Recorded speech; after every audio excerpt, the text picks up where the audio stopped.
Hey guys, Quinn here. Welcome to the channel. You can always catch more original content at valhallaoutfitter.com. I've had the scope for a while and realized I'd never really talked about it, so I thought I would do a review before I mount it up onto my new varmint rifle. This is the Vortex PST Gen II 5 to 25 by 50. I've had the scope for, I don't know, 8 or 9 months now. I had it on my 22 set up as a trainer. Thought I might do some NRL 22 or bench rest stuff. But frankly, I just find I don't have the time. And then when I do have the time, I want to get out and hunt. This scope does feel a little bit long. For comparison, here is the Meopta Optica 6, which is a different mag at 3 to 18, but the Vortex does come in a little bit longer, and the top elevation turret is a tiny bit smaller, but about the same, and then the sides, which would be your windage, your parallax, and your illumination setting, are a little bit beefier. This has the EBR-2D reticle, I think. It's the one that's been on sale. Mine is set up in milliradians. I thought there was some value in the scope. Field of view is reasonable. It's 5 feet at max magnification, 25 feet at minimum magnification at 100 yards. My only grouse about this thing, it has a XD or XR, they call it, XR multi-coated lenses. The glass is extra dispersion. ED is what most people call it, but maybe for obvious reasons Vortex didn't want to call something ED, so they call it XR or XD. But it includes all extra low dispersion glass and then has their proprietary multi-coatings on everything that faces the air. My only small grouse is that there's no locking turret and they are exposed. However, it does have the RZR0 stop, so even if this got bonked, and it's pretty easy to move it. So ostensibly this could get bonked in transit and move that turret, but I'm not really too concerned about it. It also, considering particularly this is going on a varmint gun, so I probably won't be schlepping it super duper long distances just because of overall weight. It does have a revolution counter here at the bottom, and it gets you, I think, 20 milliradians on the upside, which is more than plenty. I mean, I think you need 9 to take a Creedmoor to 1,000. If you're shooting 143 grain ELDX bullets, I think you need 9 mils to get there. So frankly, you could even, I think the holdover goes up to 10.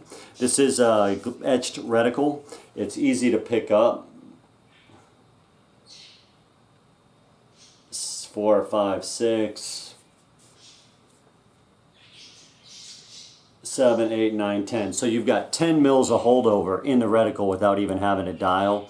If you dial this thing to max and use the holdover, you could get farther than probably most people can practically shoot. Controls are pretty typical. You've got your windage on the right, clearly labeled, and you've got your elevation on the top. Again, the turret moves pretty easily and it doesn't lock. That's my only gripe. This is illuminated and it does have parallax. It goes down to 25 yards. That's why I got it to start with that 22, but I have since shifted gears, and that 22 now just wears 2 to 7 loophole to make it a plinker. Let's turn this illumination way up and see how it looks on super bright. Give you an idea how bright it is. Now, the elevation or the illumination knob is real stiff to move compared to everything else, which is kind of odd. Let's see where we are. All right, that's on 9. Daylight bright. It does more than just illuminate the center of the reticle. It illuminates the entire elevation and windage subtensions, but it does not illuminate the wind holdovers on the Christmas tree. So the Christmas tree itself is not illuminated, but I really like the tone of the color of the illumination, and it does have an on and off switch in between each setting, so once you have it close to where you want it, you can just have it ready at a moment's notice. The glass is great on this thing. This is I don't want to call it a legacy piece, but this is an older model, so you can find some good deals around. When I spoke to some reps at Vortex, they said that they prefer the new, not the Venom, I think, maybe it's the Strike Eagle. Although it lacks maybe slightly the glass quality, it does benefit from some updated features because this thing was released some years ago and they're always constantly evolving and improving their technology. For a long-range varmint hunting gun, I think this is going to do a great job. It's a 30 mil tube. I've got tally rings set up, one-piece rings to go onto the gun. It did a great job with my 22. The only caveat would be if you want this for a good all-around hunting rifle, I would probably opt for something that goes a little lower on the low end of the mag setting.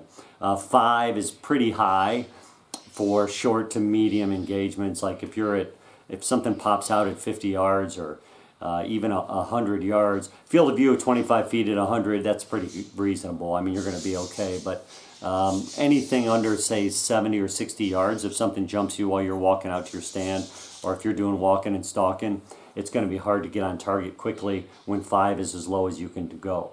My AR is set up to where it has a true 1X, which I love. That loophole 2 to 7 does a great job. And frankly, this Miopta Optica 6, I've got this, and I've got another one with the 56 objective set up on my 243.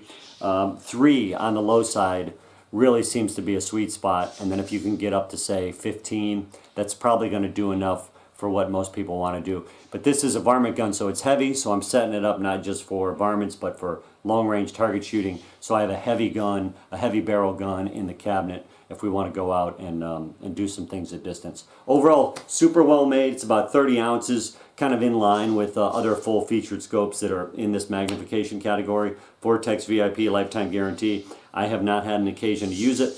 Overall, great scope. I think there's a lot of value here, and particularly in this limited run reticle, you can get a pretty good deal, and I'm always looking for value. So that's it. I hope you guys have a great day. Have fun out there and be safe. We'll see you next time. Bye.